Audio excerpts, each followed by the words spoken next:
ඉතින් කොහොමද ඔයාලට ගොඩක් දවසකින් තමයි වීඩියෝ එකක් අරගෙන එන්නේ. අසනීප තත්ත්වයත් රැකියාවේ කාර්යබහුලතාවයත් නිසා මට වීඩියෝ එකක් අරගෙන එන්න බැරි වුණා. වීඩියෝ එකක් ගේන්න හිත හිතා හිටියත් අසනීප තත්ත්වය මත මට ඒක කරගන්න බැරි වුණා. මේ වීඩියෝ එකේ නම් තියෙන්නෙම එක මගේ නිවාඩු දවසක හදපු කෑම වර්ග ගැන. මේ සෙනසුරාදා දවසක උදේට කන්න හදපු කෑම එක. මේ තියෙන්නේ රුලන් අලුවා. රුලන් වලින් තමයි මේක හැදුවේ. ඔයාලත් හදලා කාලා ඇති කියලා මං හිතනවා. ඉතින් එදා උදේට පාන් ටෝස් කරලා මේ ආප්ප හැදුවා.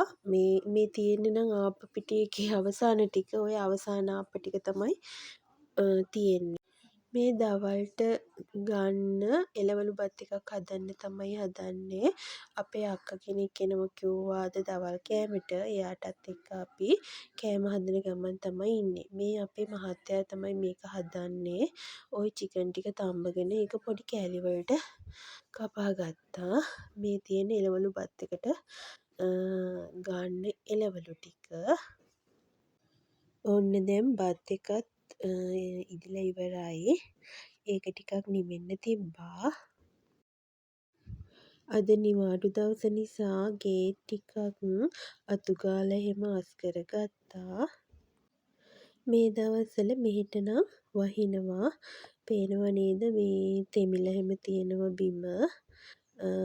දැන් අපේ ගෙදර අල්ලපුවත්තේ ඔන්න ගෙයක් හැදෙනවා. මේ තියෙන්නේ අපේ ගෙදර වටපිටාව. ඔයාලා නිතරම ඒක නම් දැකලා ඇති මගේ වීඩියෝ වල. මට එන පොඩි බඩගිනි වලට ගන්න කියලා මම නට්ස් ටිකක් අපේ හස්බන්ඩ්ට කියලා ගෙන්න ගත්තා. ඒ ටික තමයි මේ තියෙන්නේ. මමයි පුතයි දෙන්නම මේව කනවා. අපේ පුතත් හරිම ආසයි නට්ස් වර්ග කන්න. මං දැන් ටිකක් ආයෙත් මහත් වෙලා නිසා නිතර එන බඩගිනි වලට වෙන જાති ගන්න බැරි හින්දා තමයි මං ඕ වගේ පොඩි දෙයක් බඩගිනි වලට ගන්න කියලා හිතුවේ.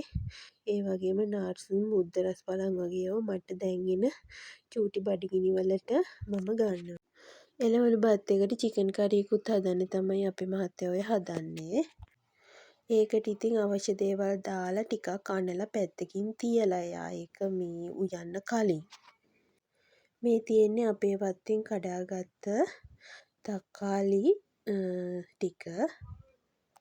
බලන්නකෝ උදේ පාන්දරම අපේ පුතා අයිස්ක්‍රීම් කනවා. කිව්වට අහන්නේ එපා කියලා. මේ චිලි පේස්ට් ටිකක් හදන ගමන් ඉන්නේ අපේ මහත්තයා. ඒකට ඉතින් ඔය කරපිංචා ලූණු සුදු ලූණු තෙලට දාලා චුට්ටක් තෙම්පරාදු කරගන්නවා එයා. ඒක ඉතින් ටිකක් තෙම්පරාදු වෙනකන් ඉන්නවා. එහෙම තෙම්පරාදු වුණාම කෑලි මිරිස් ලුණු චුට්ටක් එහෙම දාලා ගන්න තමයි හදන්නේ. ආය සීනි තක්කාලි සෝසුස් දානවා. ඔය දැන් තමයි කෑලි මිරිස් එකතු කරන්නේ. සෝයා සෝස් ටිකකුත් එයා ඒකට දාගත්තා.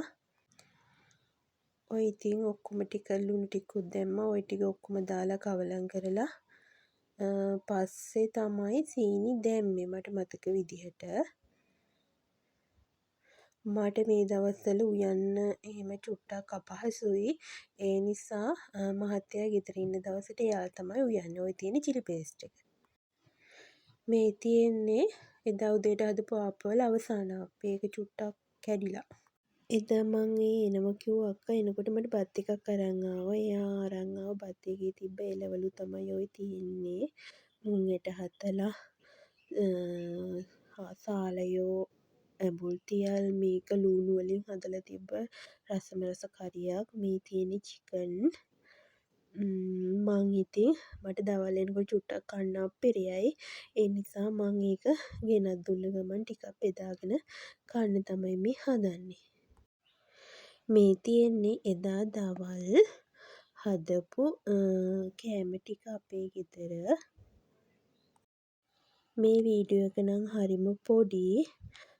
ආයෙත් දිග වීඩියෝ එකක් අරගෙන එනකං මං අදට ගිහින් එන්නම්. හැමෝම සතුටින් පරිස්සමින් ඉන්න.